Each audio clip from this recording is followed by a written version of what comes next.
नमस्कार, मैं हूं दीपाली राणा। आप देख रहे हैं फ्यूचर एक्सप्रेस। सबसे पहले हमारे सभी व्यूअर्स को धनतेरस की ढेर सारी शुभकामनाएं। और इस शो में हम आपके लिए स्ट्रैटेजीज तो लेकर आएंगे ही, कुछ इंटरेस्टिंग कॉल्स और साथ ही सुजलॉन के मैनेजमेंट भी हमारे साथ मौजूद रहेगी रिजल्ट्स पर बातचीत करने के लिए। एनएबी इन्वेस्टमेंट के आशीष बहेटी बने हुए हैं जो मदद करेंगे आपके ट्रेड्स बताने में। सुजलॉन के नंबर्स पर कंपनी के सीएफओ हिमांशु मोदी हमारे साथ कनेक्टेड रहेंगे। लेकिन मार्केट का मूड फिलहाल देखें तो कल एक अच्छी शुरुआत के बाद बाजार ऊपरी स्तरों से हल्का होकर बंद हुआ और आज वापस वीकनेस देखने को मिल रही है। निफ्टी इस समय लगभग 72 अंक नीचे कारोबार कर रहा है। हालांकि एक रेंज में ट्रेडिंग होते हुए दिखाई दी है, लेकिन डेज लो के आसपास ही है। 24,268 के मौजूदा लेवल्स देखने को मिल रहे हैं निफ्टी में। सिमिलरली अगर आप Sensex, bank Nifty, mid caps को देखेंगे तो वहां भी सिमिलर एक्शन ही देखने को मिल रहा है। 200 सवा 200 पॉइंट नीचे सेंसेक्स ट्रेड कर रहा है। 200 अंकों के आसपास की गिरावट हम बैंक निफ्टी में भी देख रहे हैं। लोअर लेवल से थोड़ा सा संभलने की कोशिश करते हुए, इनफैक्ट निफ्टी बैंक में लोअर लेवल से एक अच्छी रिकवरी आते हुए दिखाई दी और अब 1% ऊपर ये ट्रेड कर रहा है। दिन के ऊपरी स्तरों पर आकर तो सपोर्ट मिल रहा है निफ्टी बैंक की तरफ से पूरा 51,751 के मौजूदा लेवल्स देखने को मिल रहे हैं। लेकिन वीकनेस परसिस्ट कर रही है मिड कैप्स में।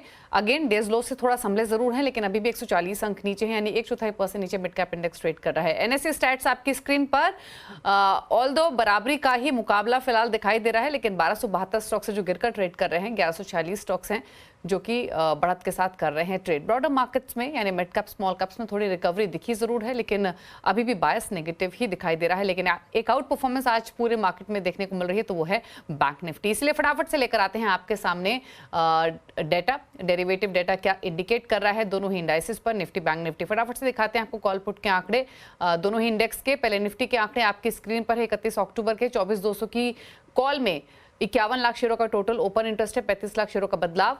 24,300 की कॉल में 62 लाख से ज्यादा के शेयरों का ओपन इंटरेस्ट, 40 लाख शेयरों का बदलाव हुआ है ओपन इंटरेस्ट में। 24,400 की कॉल में 83 लाख का ओपन इंटरेस्ट है, बदलाव ओपन इंटरेस्ट में हुआ है लगभग 34 लाख का। वहीं निफ्टी पुट के आंकड़े देखेंगे तो 24,200 की पुट में लगभग 60 लाख शेयरों का ओपन इंटरेस्ट, 18 लाख का बदलाव ओपन इंटरेस्ट में। 24,100 की पुट में 38 लाख का ओपन इंटरेस्ट है, 3 लाख का बदलाव ओपन इंटरेस्ट में। और 24,000 के पुट में 73 लाख से ज्यादा का ओपन इंटरेस्ट देखने को मिल रहा है। और जो घटा है ओपन इंटरेस्ट वो 33,000 का है। तो 24,000 तक के दायरे अब खुलते हुए दिखाई दे रहे हैं नीचे की तरफ। अब देखते हैं बैंक निफ्टी का डेटा, जो कि आउट परफॉर्मेंस आज के कारोबार में दिखा रहा है, वहां पर किस तरीके के इंडिकेशंस देखने को मिल रहे हैं। तो पहले कॉल के आंकड़े 30 अक्टूबर के 31,500 की कॉल में 18 लाख का टोटल ओपन इंटरेस्ट घटा है 4 लाख का। 51,700 की कॉल में 17 लाख का ओपन इंटरेस्ट, 5.5 लाख का बदलाव ओपन इंटरेस्ट में। 52,000 की कॉल में टोटल ओपन इंटरेस्ट है 27 लाख का और 5 लाख घटा है ओपन इंटरेस्ट। 51,400 की पुट देखेंगे तो यहाँ पर लगभग 23 लाख का टोटल ओपन इंटरेस्ट है, ओपन इंटरेस्ट में बदलाव 14 लाख का। वहीं 51,300 की पुट में 20 लाख से ज्यादा का ओपन इंटरेस्ट है, 10 लाख का बदलाव ओपन इंटरेस्ट में। और 51,200 की पुट में 18 लाख का ओपन इंटरेस्ट और 9.5 लाख का ओपन इंटरेस्ट में बदलाव। तो ये बैंक निफ्टी के आंकड़े फिलहाल जो कि बेहतर दिखाई दे रहे हैं कंपैरेटिवली निफ्टी के। आशीष बहेटी बने हुए हैं हमारे साथ। आशीष नमस्कार, स्वागत है आपका। आपने निफ्टी, बैंक निफ्टी दोनों का ही डेटा रीड किया होगा। कन्विक्शन ज्यादा I am sure bank Nifty के साथ दिखाई दे रहा है। आप कैसे रीड करते हैं नंबर्स को और क्या strategy during the day recommend करेंगे निफ्टी, बैंक निफ्टी दोनों पर? जी, good afternoon Deepali ma'am, happy Dhanteras आपको और सारे दर्शकों को। जिस हिसाब से निफ्टी में मोमेंटम देखने मिल रहा है, हमें लग रहा है कि निफ्टी में प्रेशर काफी बिल्डअप हो रहा है। यहाँ पे भारतीय और रिलायंस जैसे स्टॉक्स में कोई कंट्रीब्यूशन नहीं है, जबकि बैंक निफ्टी में इतना अच्छा। चलिए आशीष, आपसे रिकनेक्ट करेंगे। आपके ऑडियो क्लियर नहीं है, इसीलिए आपकी बात समझने में थोड़ी दिक्कत। आपसे रिकनेक्ट करके आपके ट्रेड्स भी लेंगे और इंडेक्स पर भी राय लेंगे। लेकिन इस बीच एक बड़ी खबर आ रही है हिंदुस्तान एरोनॉटिक्स से जुड़ी हुई। दरअसल GE को जेट इंजन की सप्लाई मार्च से शुरू कर देगा। हाल ही में रक्षा मंत्री के यूएस दौरे के दौरान GE से इंजन की सप्लाई जल्द शुरू करने पर सहमति बनी है। क्या है पूरी डिटेल्स, समझते हैं लक्ष्मण रॉय से। लक्ष्मण हमारे साथ मौजूद है। लक्ष्मण बताइए एग्जैक्टली क्या डिटेल्स हैं इस खबर से जुड़ी हुई। देखिए, दरअसल HAL ने GE के साथ करार किया था कि 99 इंजन वो सप्लाई करेगा, ये तेजस मार्क 1A फाइटर के लिए। लेकिन उस इंजन की सप्लाई में लगातार देरी हो रही थी। कई बार बातचीत होती थी कि अगले महीने सप्लाई होगी, अगले महीने सप्लाई होगी। लेकिन अब जो सूत्रों से मुझे जानकारी मिली है उसके मुताबिक मार्च यानी अगले साल मार्च से इसकी सप्लाई होनी शुरू हो जाएगी।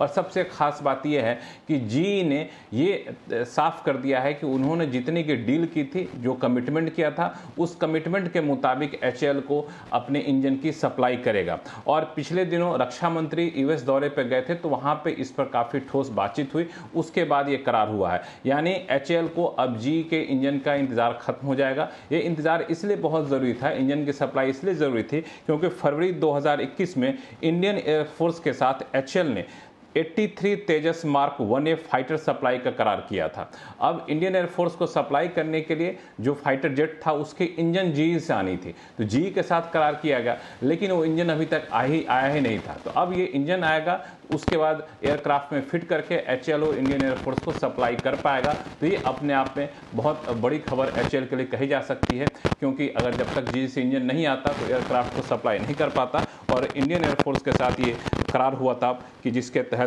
16 एयरक्राफ्ट हर साल 5 साल तक के लिए सप्लाई करनी थी और 24 तक करनी थी, लेकिन अब देर हो रहा है। अब सप्लाई होने के बाद ये सप्लाई एयरक्राफ्ट की डिलीवरी शुरू हो जाएगी। तो फाइनली अब एक टाइमलाइन मिली है जहां थोड़े डिलेज दिखाई दे रहे थे और मार्च से जी एरोस्पेस इंजन की सप्लाई करेगी, तो एक इंपॉर्टेंट डेवलपमेंट है। जेट इंजन की सप्लाई अब मार्च से शुरू होगी और इसीलिए शायद स्टॉक पर रिएक्शन भी देखने को मिला है। 4180 पर फिलहाल ट्रेड कर रहा है। 4182 के मौजूदा लेवल्स देखने को मिल रहा है। 28 रुपए की मजबूती के साथ एचएएल ट्रेड करते हुए पॉजिटिव डेवलपमेंट। शुक्रिया लक्ष्मण जी ये डिटेल्स बताने के लिए। आशीष बेटी हमारे साथ कनेक्टेड है ऑलरेडी। आशीष, एक बार एचएएल के चार्ट को भी देखिए और बताइए पॉजिटिव खबर, उस पॉजिटिव खबर पर रिएक्ट करते हुए स्टॉक, लेकिन टेक्निकली क्या कॉमेंट्स है आपके?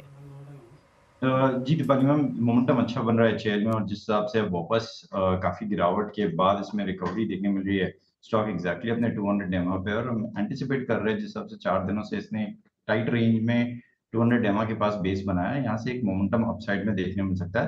तो 4100 का एक स्टॉप लॉस लगाकर इसमें खरीदारी की सलाह रहेगी फॉर द टारगेट ऑफ 4300 के टारगेट्स के लिए।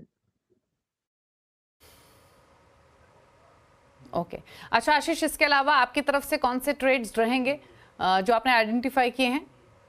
जी दीपाली जी, एक तो एचएएल ही था बट मैं उसको चेंज कर देता हूँ। जो 3 स्टॉक में अच्छे लग रहे हैं उसमें से पहला है एसबीआई। काफी अच्छा मोमेंटम बन रहा है और सारे पब्लिक सेक्टर बैंक्स में मोमेंटम बढ़ता हुआ देखने मिल रहा है और एसबीआई से लीड कर रहेगा यहाँ से। तो 787 का स्टॉप लॉस लगाकर खरीदारी की सलाह रहेगी एसबीआई में। हमें लगता है इसमें 820 और 835 तक के टारगेट्स देखने मिल सकते हैं। दूसरा जो स्टॉक हमें अच्छा लग रहा है वो है स्कॉट्स। इसमें भी काफी गिरावट थी और एग्जैक्ट एक आज रिवर्सल फर्स्ट साइन देखने मिला है, तो एक परफेक्ट कॉन्ट्रा ट्रेड बन रहा है यहाँ पे। तो यहाँ पे भी खरीदारी की सलाह रहेगी। जो स्टॉप लॉस इसमें मेंटेन करना है वो 3530 का एक एसएल मेंटेन करे। हमें लगता है कि इसमें 3660 और 3730 तक के टारगेट्स देखने मिल सकते हैं। तीसरा जो स्टॉक हमें अच्छा लग रहा है इस लेवल्स पे वो अंबुजा सीमेंट। इसमें भी नंबर्स आ गए कल और नंबर्स के बाद एक अच्छा रिवर्सल सिग्नल इसमें मिला है। कल भी एक अच्छा मोमेंटम था और आज वापस फॉलो थ्रू बाइंग देखने मिल रही है। स्टॉक अपने भी डे हाई पे ट्रेड कर रहा है, तो यहाँ पे भी खरीदारी की सलाह रहेगी। जो स्टॉप लॉस इसमें मेंटेन करना है वो 365 का एक एसएल मेंटेन करे।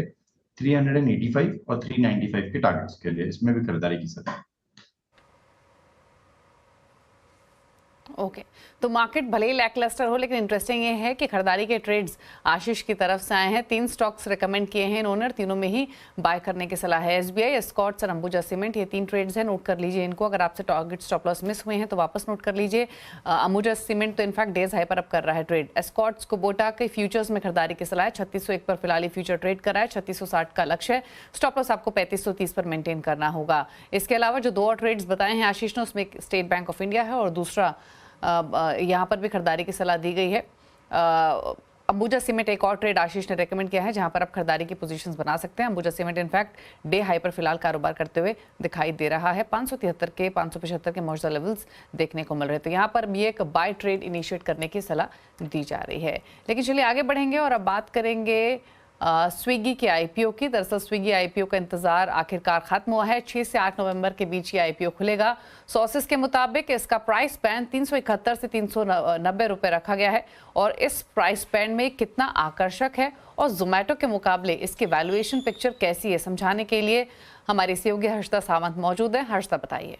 धीरे धीरे करके स्विगी के आईपीओ के डिटेल्स अब सामने निकल कर आ रहे हैं और जी हां, अगले हफ्ते यानी कि 6 से 8 नवंबर के बीच दरअसल ये इशू आपको डिलीवर किया जाएगा। तो वो डेट सामने निकल कर आई और साथ ही प्राइसिंग का भी अंदाजा मार्केट अब लगाने लगा है। तो 6 से 8 नवंबर के बीच दरअसल वो इशू खुलता हुआ दिखाई देगा, जिसमें रिटेल निवेशक और ऑफकोर्स बड़े सारे निवेशकों की तरफ से पार्टिसिपेशन पर नजरें रहेंगी। लेकिन प्राइस बैंड जो सामने उभर कर आया वो 371 से 390 रुपए प्रति शेयर के बीच आका जा रहा है। ये दरअसल वो प्राइस है जिस पर स्विगी अपने आईपीओ को पोजीशन कर रही है। उस लिहाज से काफी सारी चीजें बदली हैं। जब स्विगी ने अपना आईपीओ पहले दाखिल किया था, उसमें इन्होंने अपने आप को वैल्यू करने की जब बात कही थी तो करीब 12 से 15 बिलियन डॉलर पर दरअसल स्विगी की वैल्यूएशन तय की गई थी। लेकिन इस समय वो अपने वैल्यूएशन को थोड़ा सा कम कर रहे हैं, क्रंच कर रहे हैं। 11.3 से 11.5 बिलियन डॉलर का ये वैल्यूएशन उभर कर आता हुआ दिखाई देगा और इसी वैल्यूएशन पर दरअसल कंपनी अपनी लिस्टिंग की तैयारी दरअसल